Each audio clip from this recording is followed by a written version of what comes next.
할렐루야. 오늘 2부 예배 오신 여러분들 주의로 환영하고 축복합니다. 또 온라인 들어오신 분들도 환영하고 축복합니다. 날씨가 조금 쌀쌀해졌는데요, 우리 한번 좌우로 보시면서 또 현장에서 또 온라인에서 같이 한번 인사했으면 좋겠습니다. 쌀쌀한 날씨에도 정말 귀한 분이 오셨네요. 인사합시다. 네, 할렐루야. 한 분 한 분 너무 귀한 분들이 오늘 2부에도 오신 것 같습니다. 축복합니다. 여러분, 그 사면초가라는 말이 있습니다. 사방이 다 막혀서 길이 안 보일 때 우리가 이제 사용하는 그런 말이 이제 사면초가죠. 저도 쭉 살아오면서 사면초가 그런 상황들이 있었습니다. 그 중에 하나가 저에게는 결혼이었던 것 같습니다. 나이는 차고 그 당시 이제 제가 신학 대학원을 다닐 때는 이제 신대원 3학년을 졸업하고 나면 이제 교회에 전임 사역을 이제 나가야 되는데 싱글들, 결혼하지 않은 총각은 교회에서 이렇게 전임으로 잘 받아주지 않는 이제 그런 시대였습니다. 근데 이제 저가 이제 3학년이 되는데 이제 나이도 작고 이제 사역을 나가야 되는데 결혼할 사람도 없고, 그렇다고 뭐 제가 결혼 준비된 것도 없고 돈도 없고, 그렇다고 또 대충 아무나 하고 또 결혼할 수도 없고. 근데 이제 아무튼 그런 상황이 되니까 이제 주변의 교수님이나 친구들이 이제 막 소개를 시켜주기 시작을 했어요. 근데 이렇게 소개받아가지고 이제 소개팅을 나가면 저는 뭐 웬만하면 그냥 가야겠다 생각을 하는데 웬만하면 잘 안 올라가더라고요. 그래서 참, 이거 어떻게 해야 되나. 또 그러다가 또 저한테 약간 마음이 있어 보이는 그런 자매가 있으면 왠지 또 제 마음이 또 안 열리는 거예요. 그래서 참 결혼을 해야 되는데 참 어떻게 하면 좋을지 모르는, 별 방법이 없는 이제 그런 시절이 제게도 있었습니다. 어찌 보면 우리도 살아가면서 각자가 다 다른 그런 시간들이 아마 있었을 텐데요. 어떤 자녀에게는 부모의 부재일 수도 있고, 또 때로는 참 안타깝지만 부모가 이혼을 해서 정말 마음이 무너지는 그런 순간을 경험한 분도 아마 계셨을 거예요. 또 뭐 대학에 떨어지기도 하고, 또 회사 취업을 하고 싶은데 취업이 뜻대로 안 되는 그런 상황들, 또 사랑하는 이가 떠난 그런 상황, 때로는 어떤 그 자녀의 일로 마음이 확 무너져 내렸을 때, 때로는 갑작스런 암 선고를 받았을 때, 뭐 때로는 여러 가지 사업이 부도가 난다든지 아니면 파산을 한다든지, 안타깝지만 이혼을 한다든지 아니면 사별을 한다든지, 이런저런 누구도 내게 도움과 위로가 안 되고 정말 어쩔 도리가 없이 혼자서 괴롭고 외로웠던 그런 그 시간들, 정말 하늘이 무너져 내리는 어떤 위기 상황이랄까요? 앞이 정말 눈앞이 캄캄해지는 그런 느낌, 뭐 이런 상황들일지 우리에게 살아가다가 경험할 수 있는 사면초가다, 뭐 이렇게 말할 수 있는 것 같습니다. 아마 여러분들은 그런 상황이 지금 살아오시면서 없었는지 모르겠어요. 근데 우리가 이제 우리는 신앙생활을 하지 않습니까? 이제 막 신앙생활 막 시작을 하신 분도 계시고, 그러면 우리가 이제 하나님 의지하며 살아야겠다, 믿음으로 살아야겠다, 이런 마음을 먹는데, 그럼 일이 좀 잘 풀리면 좋은데, 이제 정말 내가 신앙생활하고 믿음으로 살려고 하는데 이 사면초가의 상황에 몰릴 때가 있다는 것이죠. 왜 하필이면 내 자녀에게 이런 일이 일어나지, 뭐 등등 여러 가지. 근데 있잖아요, 주변에 또 보면 전혀 예수도 안 믿고 뭐 하나님이 누군지도 모르고 그냥 자기 마음대로 그냥 막 살아가는데 일이 잘 풀리는 사람이 있어요. 그런 집 자녀들이 그냥 잘 되고 일도 잘 풀리고, 그럼 난 예수 믿고 열심히 교회도 다니는데 나 왜 이러나, 이거 어떻게 해야 되느냐. 자, 이런 상황이 되면 우리가 문제는 이것을 어떻게 볼 거냐는 거예요. 이 상황을 오늘 이 본문이 그런 이야기입니다. 이제 애굽에서 출애굽을 해서 이제 떠난 이스라엘 백성들을 하나님은 구름 기둥과 불 기둥으로 이제 인도하시죠. 우리 지난주에 봤잖아요. 밤에는 불 기둥으로, 낮에는 구름 기둥으로 이제 인도해 가시는데, 어디로 인도하시는 거 보니까 홍해 쪽으로 인도해서 바닷가에다가 이제 장막을 치게 하세요. 그래서 오늘 2절 말씀 보게 되면 바다와 믹돌 사이의 비하히롯 앞 곧 바알스본 맞은편 바닷가에 장막을 치게 하라 라고 하나님께서 말씀을 하시는 거예요. 그런데요, 이 지역은 지형적으로 보면 이런 지형입니다. 지금 여기 보면 홍해가 이렇게 있고요, 이제 그 바알스본 이 비하히롯 이쪽인데 내려와서 뒤에는 바다예요. 바다. 그러니까 바다를 등지고 200만이 되는 이스라엘 백성들이 장막을 치게 했습니다. 그런데 여기 이제 지형을 보시면은 거기가 어떤 지형이냐면 이 그 계곡처럼 이렇게 파여진 그런 지형이에요. 그러니까 뒤에는 바다고 이 지형이 계곡처럼 갈라진 거기 이제 이 장막을 치니까 뒤에서 누가 쳐들어오면 어떻게 피할 수 있는, 다른 데로 갈 수 있는 여지도 없고 뒤에도 없는 그런 지형에 이제 말하자면 막다른 골목과 같은 그런 지역에 장막을 하나님이 치게 하시는 거예요.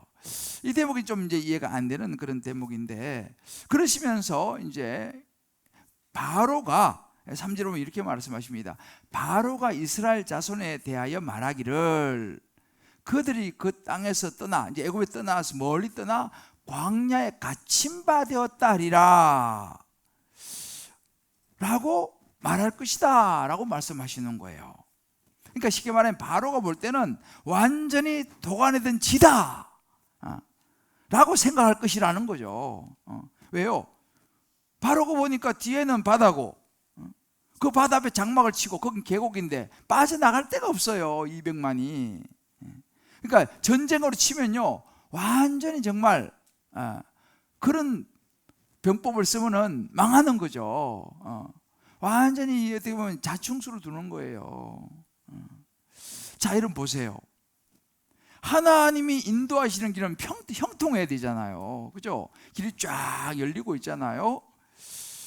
그래야 되는데 하나님이 지금 인도하시는데 구름기둥 불기둥으로 왜 이렇게 하셨을까라는 거죠. 왜 하나님은 이스라엘 백성들을 사면 초가의 상황으로 인도하셨을까라는 사실입니다. 우리도 살아가다가 말씀드린 것처럼 우리 인생의 코너에 몰렸을 때에 어떻게 하다 내가 이런 상황에 몰렸나, 이게 이제 이 상황을 어떻게 볼 것이냐, 이게 이제 관건입니다.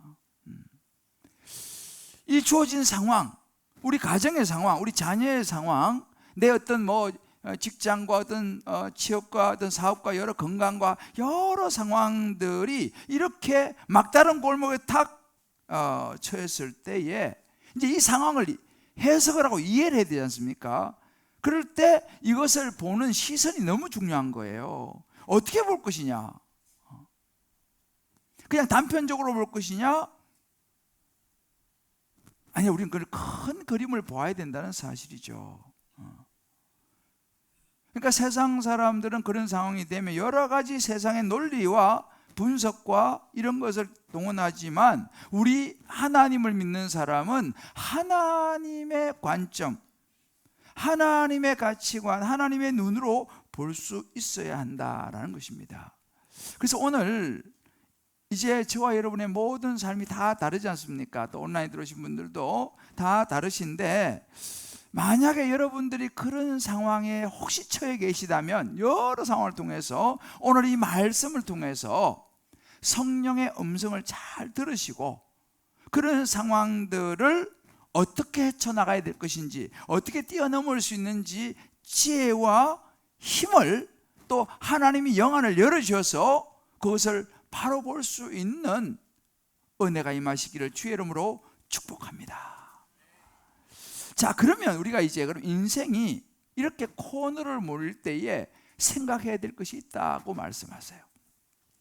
자, 우리가 그러면 인생의 코너를 몰 때 무슨 생각을 해야 되냐 보니까 첫 번째로 거기에는 하나님의 숨은 섭리가 있다는 것을 우리가 생각해야 된다라고 말씀하세요.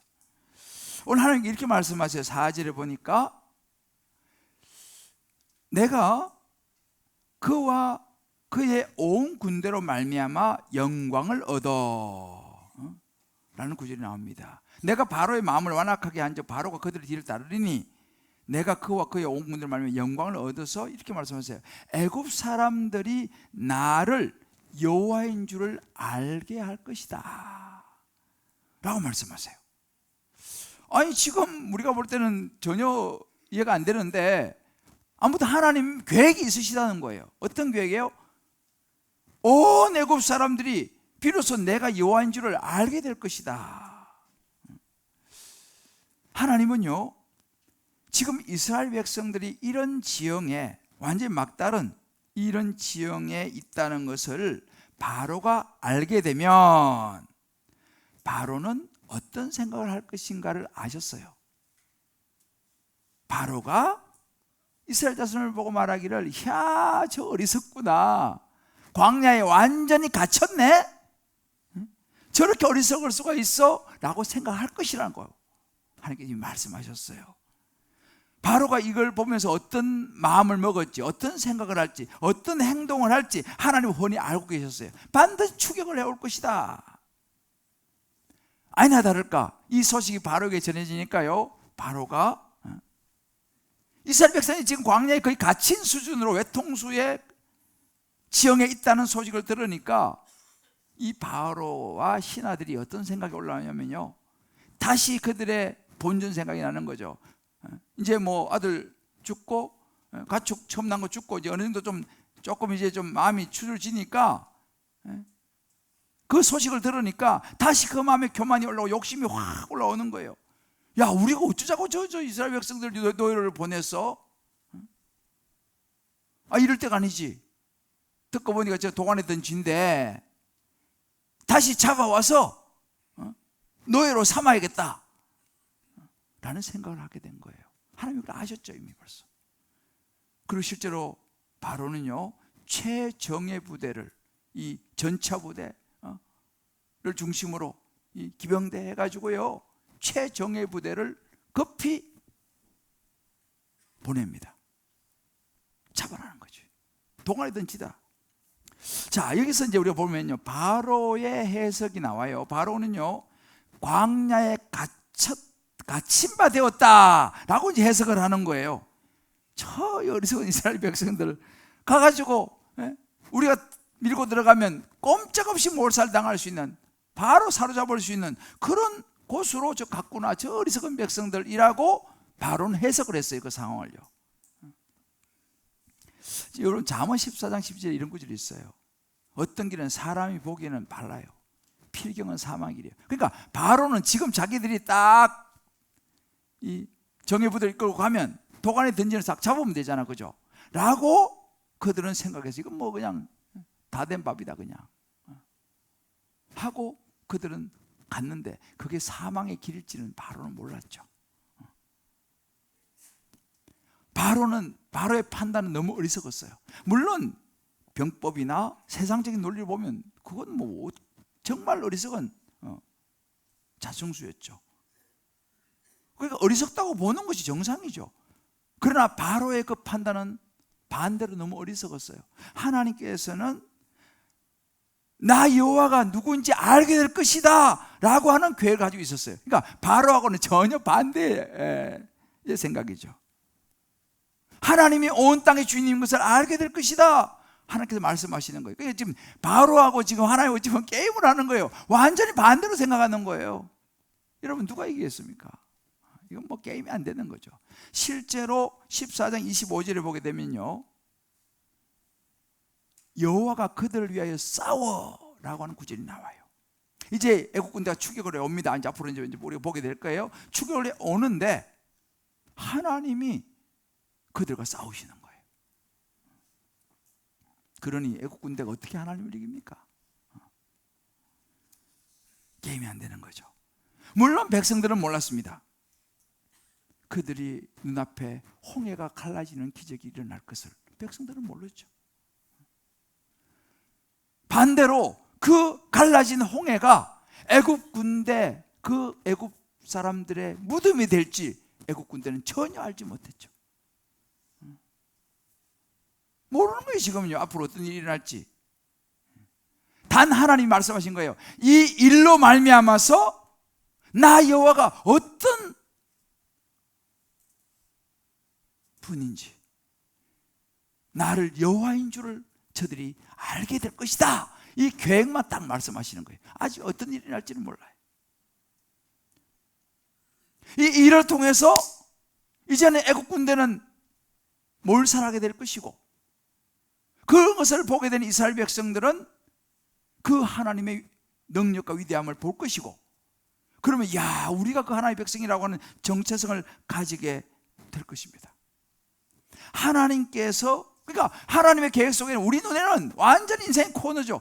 완전히 막다른 골목이에요. 그런데 하나님의 계획 속에는 그 우리 인생의 코너가 아니라 하나님의 역사와 기적을 볼 타이밍이라는 거예요. 할렐루야.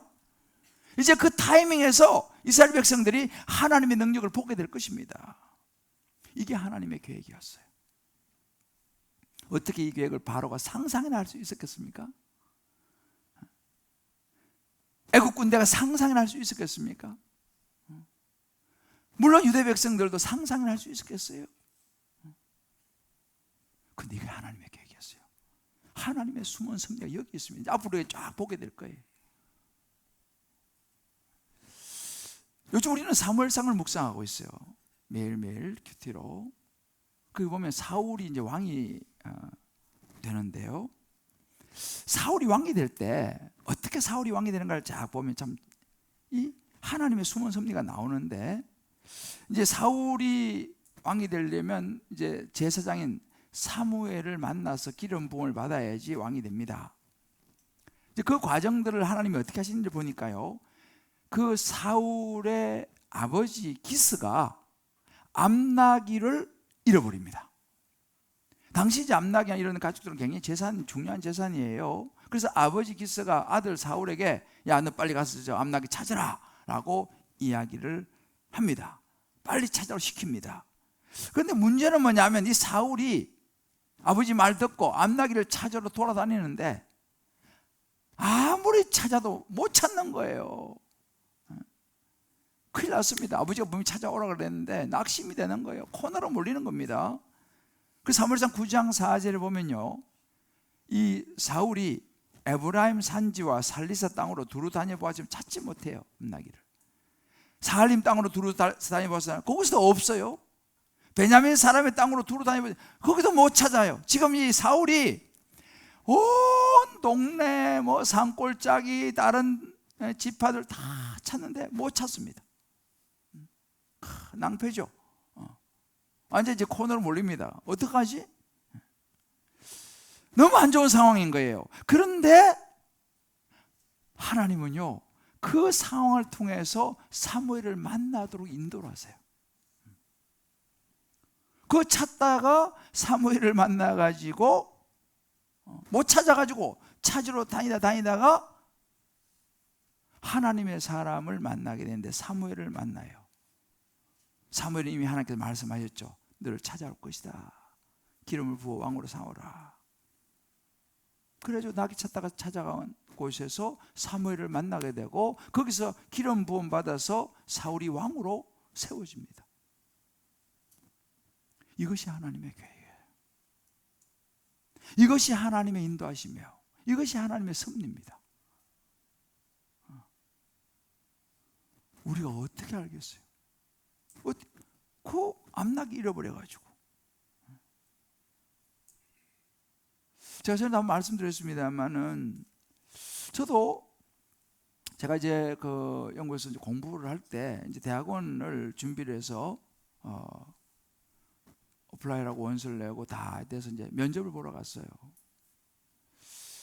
그 웰 쪽에 있는 학교였는데 제가 이제 가고 싶은 학교 면접을 보러 갔는데 그 근처에 가가지고 제가 헤맨 거예요.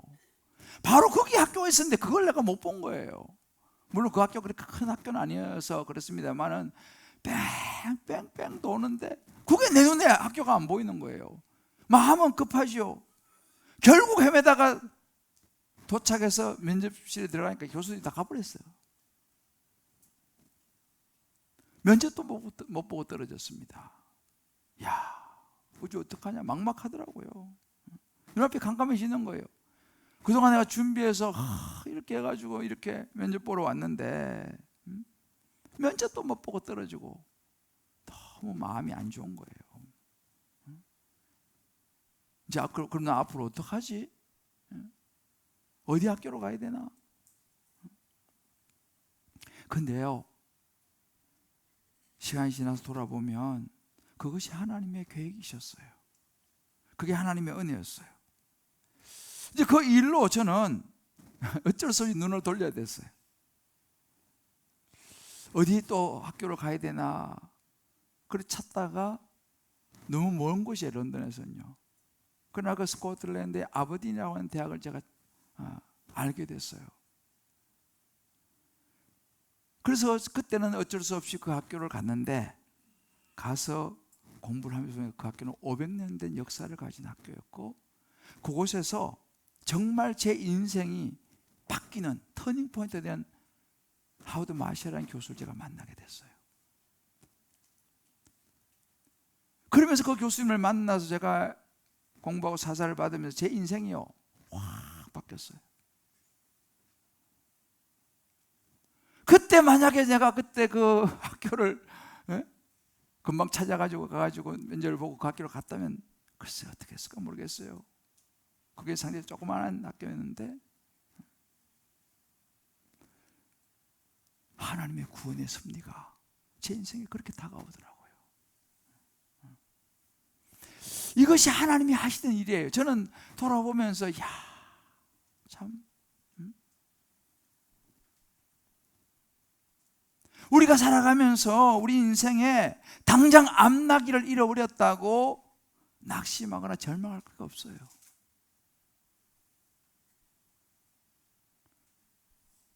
왜 내 인생에 하필 이런 일이 일어났느냐, 그거 가지고 너무 절망하고 낙심할 거 없어요. 그 가운데는 그 일이 좋지 않은 일일지라도 하나님의 계획이, 하나님의 섭리가 있다는 사실을 저와 여러분이 영안이 열려서 믿게 되시기를 주의 이름으로 축복합니다. 나기를 잃어버려야지 사무엘 선지자를 만나서 왕이 된다니까요. 자, 옆에 한번 소리 해봅시다. 나기를 잃어버려야지 하나님을 만납니다. 나기를 잃어버릴 필요가 있어요. 물론 여러분의 인생의 나기가 뭔지는 각자가 생각해 보세요. 여러분, 내가 잃어버린 나기가 뭐냐? 내가 지금 당한 이런 힘든 코너로 몰린 일이 뭐냐? 한번 생각해 보세요.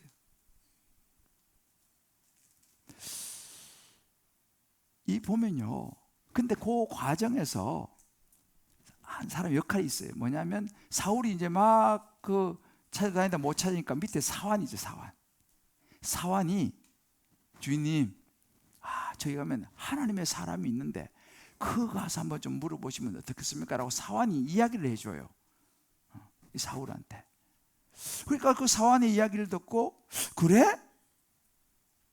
그럼 그 하나님 사람한테 한번 찾아가 보자. 그래가지고 찾아가게 됩니다. 가서 이제 사무엘의 이야기를 듣고 그 여러 가지 과정에서 이제 나귀도 잡고 왕으로 기름을 부음을 받는 하나님의 섭리를 경험하게 되는데요, 우리도 마찬가지예요. 여러 가지 삶의 과정들이 있다면 우리 주변에 그 하나님께로 이끌어주는 사왕 같은 역할을 하는 사람이 있다 이 말이에요. 누구냐? 하나님의 말씀 공동체 안에 있는 사람들이에요. 예를 들면 순장님, 때로는 순원, 그냥 아무나가 아니에요. 하나님의 말씀을 붙들고 기도하고 있는 주변의 사람들, 그 사람이 사환의 역할을 할 수 있는 거죠. 그 이야기를 잘 들어볼 필요가 있어요. 그 조언을 따라가다 보면 거기서 하나님의 사람을 만나고 거기서 하나님의 섭리를 발견하는, 이것이 지금 하나님의 섭리를 찾는 코스예요. 더 확실한 것은 하나님의 말씀에 귀를 기울이는 거죠. 하나님의 말씀에, 하나님의 말씀을 귀담아 듣는 거죠. 분명한 것은 뭐냐면요, 하나님은요 우리가 생각지도 못하는 놀라운 더 귀한 일을 준비하고 계신다는 사실을 저와 여러분 믿으시기를 주의 이름으로 축복합니다. 할렐루야. 이게 지금 이스라엘 백성들을 하나님 이끌어가는 모습이죠. 자, 다시 한번 우리 서로 한번 격려하고 축복하십시다. 온라인 들어오신 분 있는 곳에서 하나님은 우리가 생각지도 못하는 귀한 일을 준비하십니다. 할렐루야. 우리 한번 적용해 보세요. 지금 저와 여러분 직면한 코너에 몰려있는 상황이 있습니까? 그 상황 가운데 하나님의 숨은 섭리를 기대하고 그 상황을 말씀 가운데 해석하면서 기도하고 계십니까? 주변에 믿음의 공동체, 말씀의 공동체, 다락방 식구들과 이런 문제를 나누고 기도 부탁하고 또 그들의 이야기를 들으면서 하나님의 섭리를 찾아가고 있습니까? 아니면 그저 혼자 주저앉아 가지고 낙심하고 절망하고 두려워하면서 혼자 그러고 혹시라도 계시지 않습니까? 인생의 코너로 몰릴 때 생각해야 될 두 번째는요, 내 생각보다 하나님의 말씀에 순종을 해야 돼요. 이걸 선택해야 돼요. 말씀의 순종을 선택해야 돼요. 여러분, 우리가 살아가다 코너에 몰리면 우리는 이런저런 생각을 많이 하잖아요. 저도 마찬가지예요.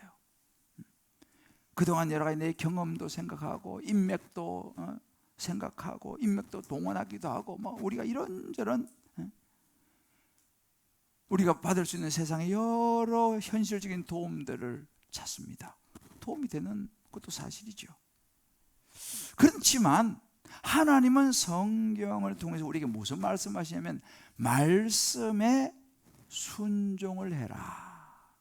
네 생각을 내려놓고 말씀을 따라 행동해라 라고 말씀하세요.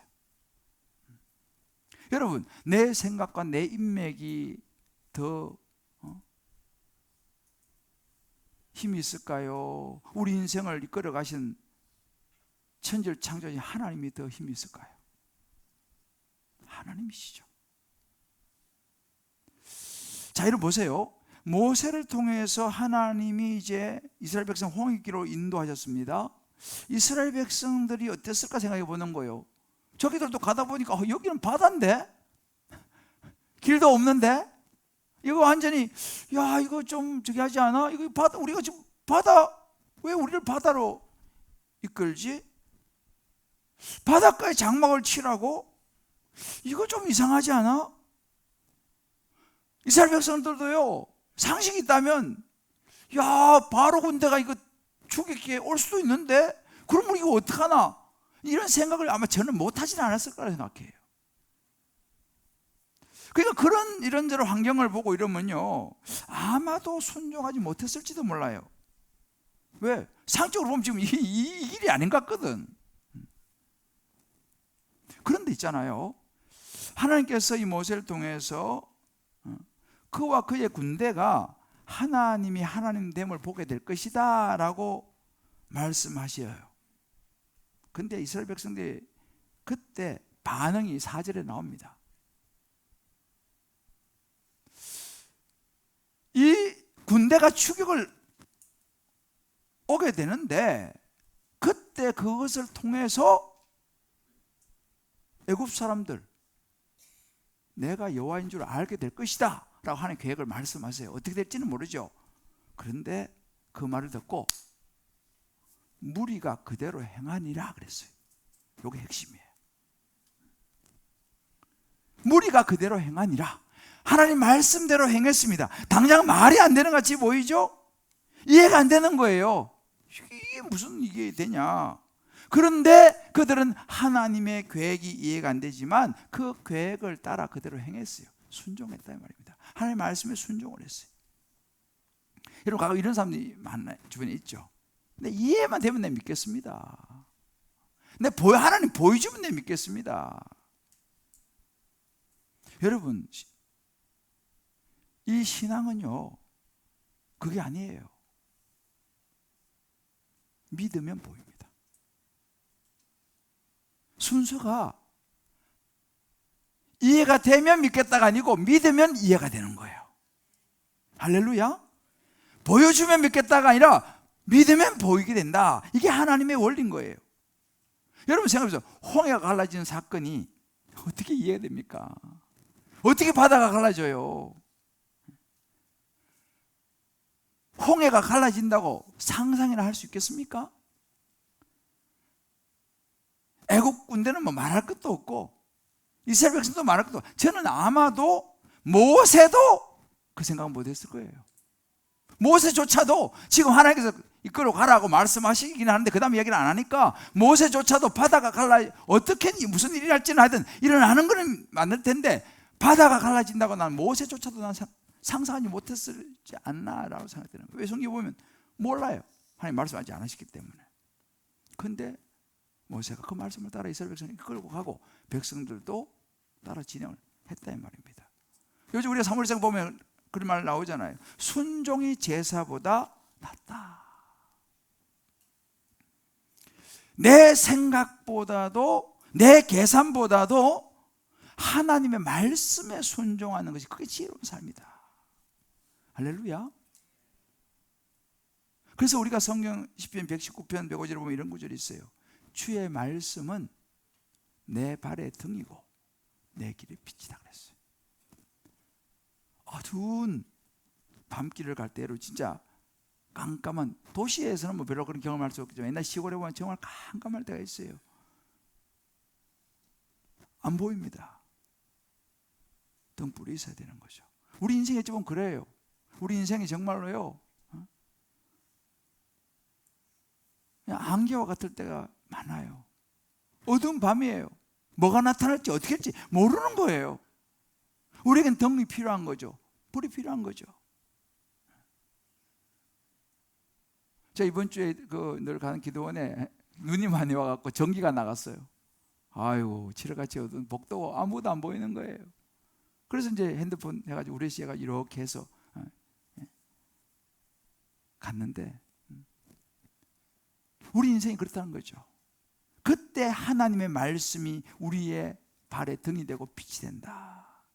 근데 여러분 가보세요. 우리가 사면 초과의 상황을 만나면요, 어떤 현상이 일어나냐면, 저도 마찬가지로 우리가요, 가만히 보세요. 우리도 모르게 원망이 나와요. 불평이 나와요. 막 핑계가 나와요. 저 사람 때문에 막 누구 탓하는 그런 경향이 우리에게 있습니다. 근데 가만히 보세요. 그럴 때 우리 이런 얘기를 합니다. 내가 너 때문에 화가 난 거야 라고 우리가 말을 해요.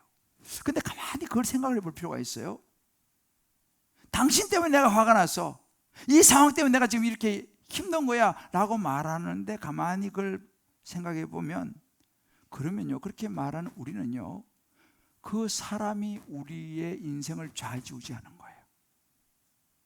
내가 그 사람에 의해서 내 마음이 좌지우지 되는 거예요. 막 좋았다가 떨어졌다가 누구에 의해서? 그 사람에 의해 가지고, 그 환경에 의해 갖고 막 좋았다. 왜? 그 환경이 내 인생을 좌지우지하는 거예요. 왜? 그 사람에 의해서 내가 움직이니까. 근데 사실은 우리가 그랬습니다. 실제로 성숙한 사람은요, 환경과 그 사람에 의해서 그렇게 좌지우지되지 않아요.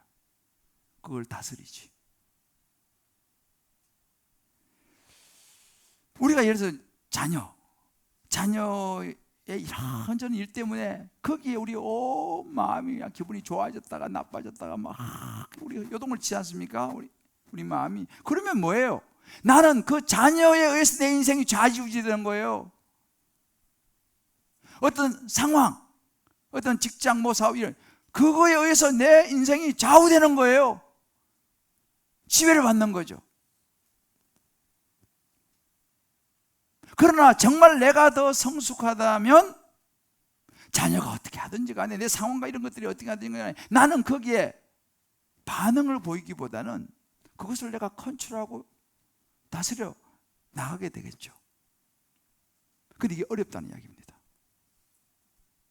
내 어떤 사람, 어떤 상황, 어떤 자극에 내가 반응을 보이지 않는 것이 어렵다 이 말이에요. 왜? 우리는 그렇게 자꾸 반응을 보이니까. 그러면 우리가 어떻게 되냐? 그런 어떤 사람, 어떤 상황, 어떤 자극에 반응을 보이는 것이 아니라 그 상황을 내가 컨트롤하고 내가 다스리기 위해서는 뭐가 있어야 되냐? 내 중심이 분명해야 돼요. 그 중심이 어디 있어야 되냐? 하나님의 말씀에 있어야 된다 말입니다. 내 마음의 중심이 하나님 말씀에 있으면 때로 자녀가 이렇게 저러고 하고 뭐 회사가 이렇게 저러고 하고 뭐 건강이나 뭐 여러 가지 막 이런 일들이 생기더라도 말씀의 중심이 딱 있으니까 나는 그 말씀에 반응을 하는 거예요. 하나님을 바라보는 거죠. 하나님의 시각으로 보는 것이죠. 본질을 보는 것이죠. 여러분 보세요. 골리앗을 보세요. 요즘 이제 오늘 아침에 골리앗하고 다윗하고 싸웠어요. 보셨어요? 아시는 분과 모르는 분이 계셔. 오늘 아침 우리 큐티 묵상이 드디어 골리앗하고 다윗하고 한판 붙습니다. 오늘 지금 전쟁 오늘 한번 붙었어요. 오늘 새벽에.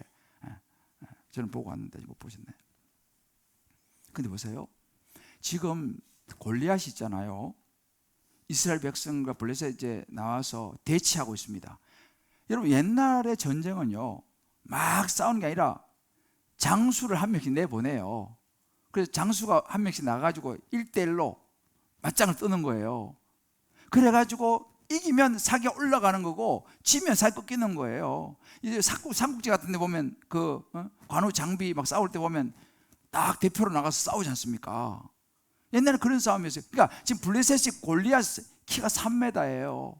나와가지고 자 나하고 대적해서 나와라. 40일째 그러고 있어요. 막 모욕하면서 아무도 못 나가요. 지금 이제 유대 백성은. 왜냐하면 사울 왕도 그렇고 신하도 그렇고 장수들이 게임이 안 되잖아요. 아무도 40일 동안 그러고 있어요.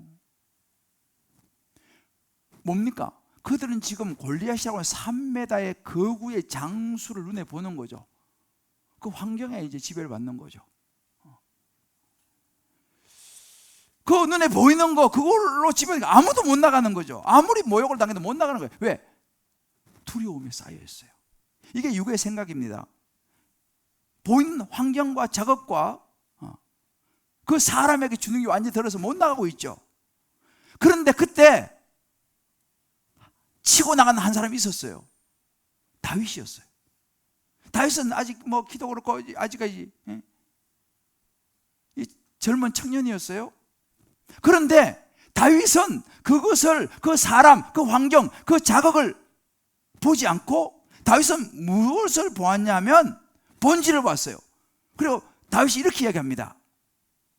사무엘상 17장에 보면 아니 할례 받지 못한 이 블레셋 사람 으로 보는 거예요. 그 당시는요 이스라엘 백성, 유대 백성들만 할례를 받고 하나님의 백성이 됐어요. 그런데 블레셋 사람들은 이방인들이 할례 안 받죠. 하나님이 없는 사람이라 이 말입니다. 아니 하나님도 모르는 하나님의 백성도 아닌 이 할례도 못 받은 블레셋 사람이 누군데 감히 살아계시는 하나님의 군대를 모욕하느냐? 보는 시각이 달랐던 거예요. 환경, 사람, 어떤 자극 거기에 반응을 보인 게 아니라 하나님의 말씀에 반응을 보인 거예요. 그래가지고 아니 너는 칼과 난창으로 오지만 나는 만군의 여호와 하나님의 이름으로 나간다. 그는요 영의 생각을 한 거죠. 그리고 만군의 하나님 이름으로 나가서 골리앗을 쓰러뜨렸어요. 할렐루야. 상황에 반응을 한 게 아니고 하나님을 향한 믿음에 반응을 한 거예요. 하나님의 이름으로 내가 너에게 나아가노라. 저와 여러분이 이 다윗과 같은 이런 말씀, 이 믿음을 붙잡게 되시기를 주의 이름으로 축복합니다. 그럼 우리 환경과 어떤 사랑과 어떤 자극에 거기에 휘둘리는 게 아니라 그것을 넘어서서 우리가 담대히 나갈 수 있게 될 줄 믿습니다. 여러분, 실제로 다윗이요, 사면 초가의 상황에 참 인생이 많이 닥쳐요. 한 번은 왕이 됐을 때 자기 아들 압살롬이 반역을 일으켰어. 아버지를 대상으로. 그래가지고 밤중에 있잖아요, 도망을 가야 돼요. 그것도 자식이 반역을 일으켜가지고 밤중에 도망을 갑니다. 참 기가 막혀. 사면초가 아닙니까? 갑자기 밤중에 도망을 가면서 시편 3편에 보면 다윗이 이렇게 고백해요. 여호와여, 주는 나의 방패시오, 나의 영광이시오, 나의 머리를 드신 자신이다. 천만이 나를 에워싸친다 할지라도 나는 두려워하지 아니하리로다. 할렐루야. 이 고백을 했어요. 어느 정도 다윗이 하나님을 신뢰한지 여러분 아시겠죠? 저는요, 이것을 묵상하면서요, 우리가요 무엇을 붙잡아야 될지를 묵상을 했어요. 상황과 어떤 자극과 어떤 사람이 아니에요. 여러분, 십자가, 예수님 십자가에 날 죽으셨어요. 그죠? 십자가는 절망이죠. 끝난 거예요. 그러나 예수님이 어떻게 십자가를 질 수 있느냐 이렇게 말씀해요. 아버지여, 내 뜻대로 마시고 아버지의 뜻대로 되기를 원합니다라고 고백합니다. 그리고 십자가 졌어요. 죽으셨어요. 그 말은 뭐예요? 하나님 말씀에 순종을 했어요. 십자가라는 그 상황, 그 처절한 상황, 거기에 좌지우지되지 않았어요. 거기에 흔들리지 않았어요. 예수님은 하나님의 말씀, 아버지 뜻이라면 십자가 지겠습니다. 사람들은 십자가 되면 절망이잖아요. 죽는 거죠. 끝나는 거죠. 근데 말씀에 순종해서 십자가 졌어요. 어떻게 됐습니까? 그랬죠. 사흘 후에 예수님은 부활하셨어요. 사망의 권세를 깨뜨리고 부활했어요. 아무도 부활을 생각하지 못했어요. 아무도 홍해가 갈라질 걸 생각하지 못한 것도 마찬가지로 아무도 예수님 부활을 생각하지 못했어요. 그러나 하나님의 계획은 부활이었어요. 왜? 예수님이 순종을 했어요.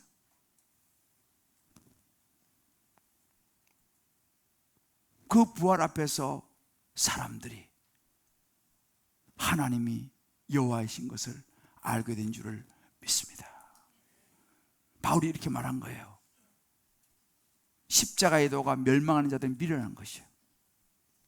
세상 사람들 할 때는 예수 믿고 뭐 교회가 아이고 그건 무슨 미련한 짓이냐, 뭐 하나님한테 뭐 기도한다고 되냐 라고 사람들은 미련하고 생각하지만 구원을 받는 우리에게는 하나님의 능력이 되는 줄을 믿습니다.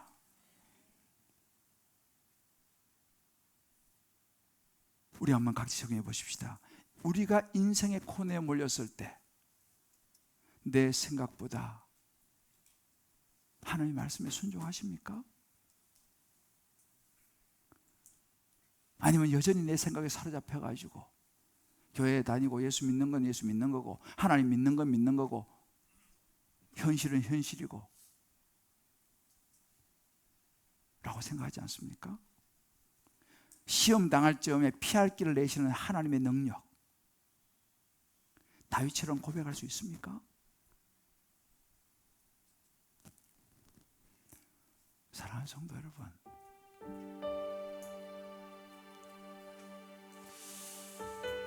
사면초가 이러지도 못하고 저러지도 못하고 앞으로도 못 가고 뒤로도 못 가고 옆으로도 못 가고, 근데 분명한 것은 바로 그때가 하나님의 승리를 보게 되는 타이밍인 줄 믿으시길 바랍니다. 하나님이 그럴 때 개입하시는 거예요. 근데 그런 상황이 아니면 어떻게 하나님을 경험할 수 있겠어요? 근데 여러분, 이 이야기가요 사실은 여러분들을 향해서 설교하지만 이 제 이야기예요. 저는요 요즘요 정말 여러분 알다시피 우리 교회가 지금 이제 이달 말이면 이거 어떻게 될지 몰라요. 지금요 이제 이달 말이면 이 얘기를 비워줘야 될지도 몰라요. 참 신기한 게 제가요 이 설교를 작년 여름에, 올해 말고요 작년 여름에 이걸 다 플랜을 짜놨어요. 이렇게 순서를 다 짜놨어요. 근데 참 놀라운 게 뭐냐면 이 타이밍에 이 설교를 내가 하게 될지 어떻게 알았어요? 참 주여. 작년 여름만 해도 이런 일이 일어날지 어떻게 알았어요 제가요? 근데 하나님께서 다 이 타이밍에 이 설교를 내가 이 플랜대로 지금 가는 건데, 솔직히 저도 두려움이 있어요. 왜요? 홍해가 안 보여. 홍해가 갈라질 것을 나는 상상할 수 없기 때문에. 근데 내가 이 말씀을 준비하면서 이걸 붙잡는 거예요. 그래, 내 생각에는 이거 어떻게 전개될지는 모르겠어 사실은 저는요. 그러나 분명한 것은 하나님께서 계획을 가지고 계시다. 할렐루야. 이걸 내가 믿는 거예요. 이걸 내가 붙잡는 거예요. 모르겠어요. 어떻게 될지는 모르겠어요. 그러나 분명한 것은 이 말씀을 묵상하면서 모든 것은 우연이 없다는 거예요. 하나님의 섭리와 계획이 있다는 사실을 저는 믿습니다. 붙잡습니다. 그리고 말씀에 순종해서 미스바에 올라 열심히 기도하는 거예요. 어둠이 깊으면 새벽이 온다지 않습니까? 여러분의 인생에도 마찬가지예요. 이런저런 사면초가의 상황이 만약에 있다면 끝까지 포기하지 마시고, 저와 여러분의 인생에 어떻게 전개될지 모르지 우리는요. 그러나 하나님이 홍해를 어떤 식의 홍해라도 가르시고 저와 여러분을 이끄시고 여러분의 자녀를 이끄시고 인도하실 줄 믿습니다. 오늘 이 말씀을 붙잡는 거예요. 부황부황한 이야기가 아니에요. 우리의 삶의 현실입니다. 하나님의 능력을 볼 시간이 다가오고 있어요. 어떻게 모르겠어요. 자, 우리 한번 우리 축복하고 우리 찬양합시다. 사면초가에 있으세요. 하나님의 능력을 볼 때가 다가옵니다.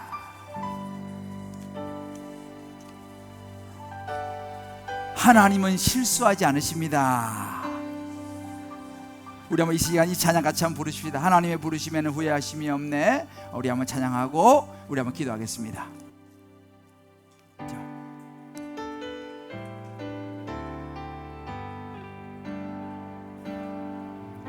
하나님의 부르심에는 후회하심이 없네.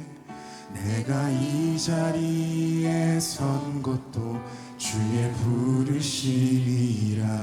하나님의 부르심엔 실수가 없어요. 하나님의 부르심에는 결코 실수가 없네.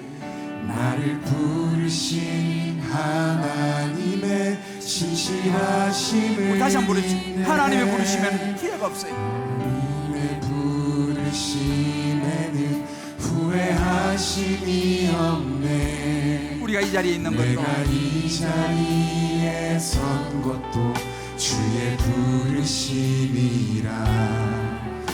하나님의 부르심에는 결코 실수가 없네.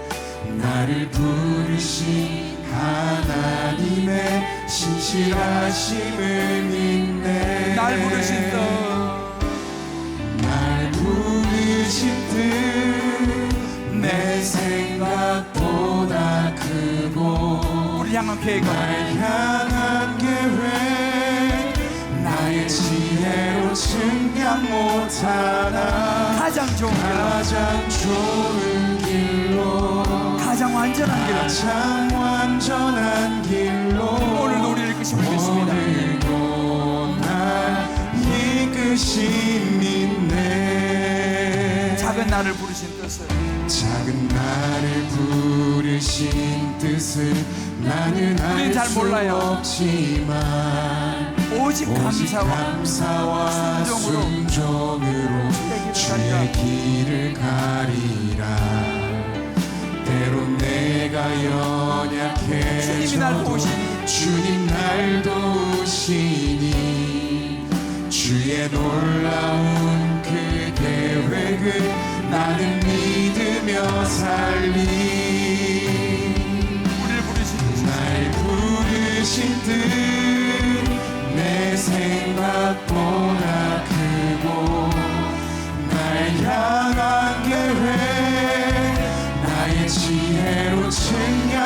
못하나 가장 좋은 가장 좋은 길로 가장 완전한 길로 가장 완전한 길로 오늘도 날 이끄시는데.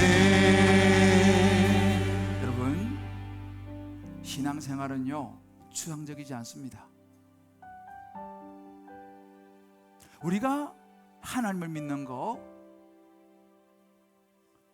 하나님은 눈에 보이지 않으시죠.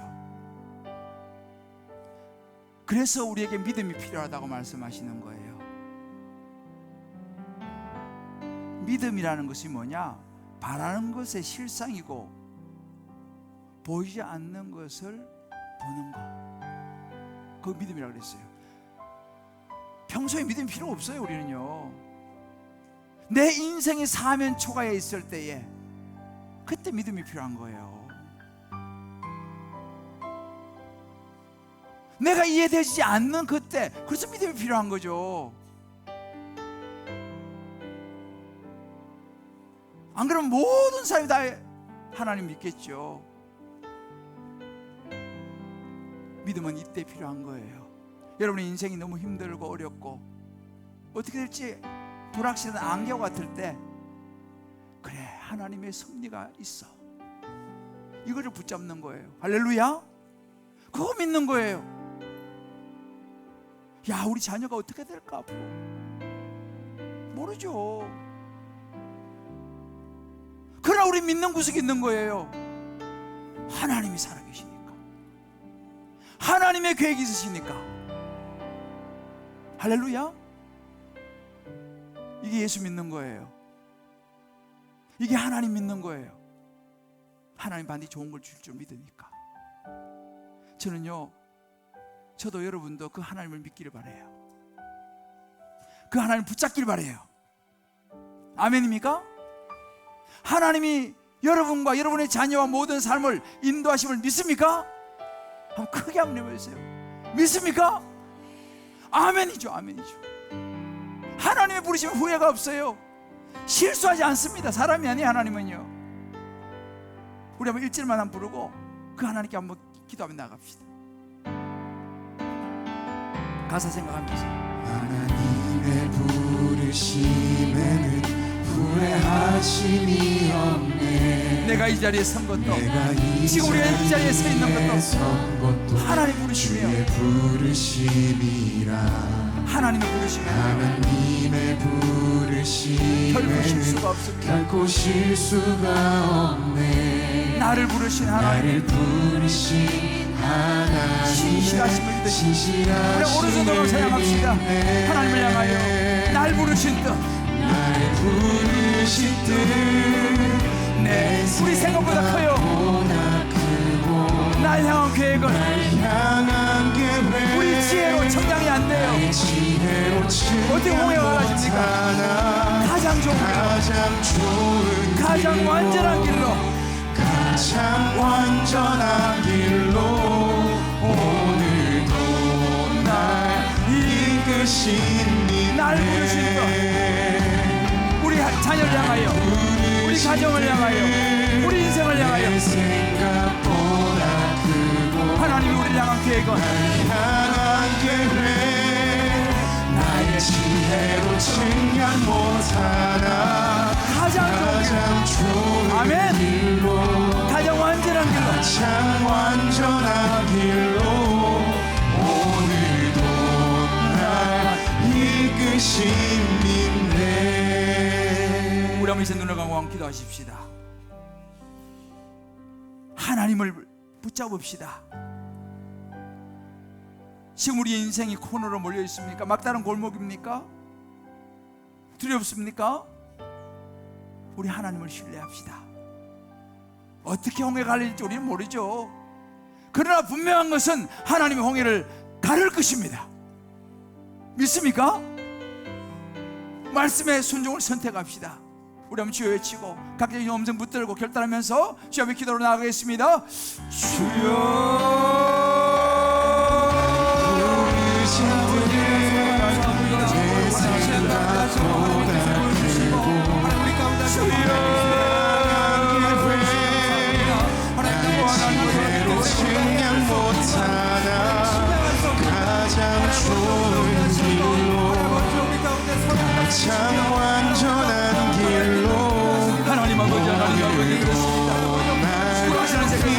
기도합니다. 하나님 아버지, 우리의 자녀가 어떻게, 우리의 진로가 어떻게 될지, 내 지가 어떻게 될지, 아버지의 삶의 조화로 아버지의 생각보다 크고 이 말씀 붙들고 아버지의 계속 하나님 나라를 지혜로 측량 못한 하나님 아버지, 우리가 하나님 안에 있으면 하나님 우리의 모습을 믿습니다. 하나님 우리 성전을 원합니다. 주여 우리가 감사하게 나를 주시옵소서. 지금 나를 위해서 드리는 영의 눈을 열리게 도와주시옵소서. 가장 우리 하나님을 사랑하는 주여 하나님 아버지 와주시옵소서. 아버지 하나님 주여 우리 자녀를 주여 원합니다. 아버지 우리 집을 우리의 교회를 주여 원합니다. 아버지 도와주시옵소서. 아버지 역사해 주시옵소서. 아버지여 은혜를 베풀어 원하오니 주여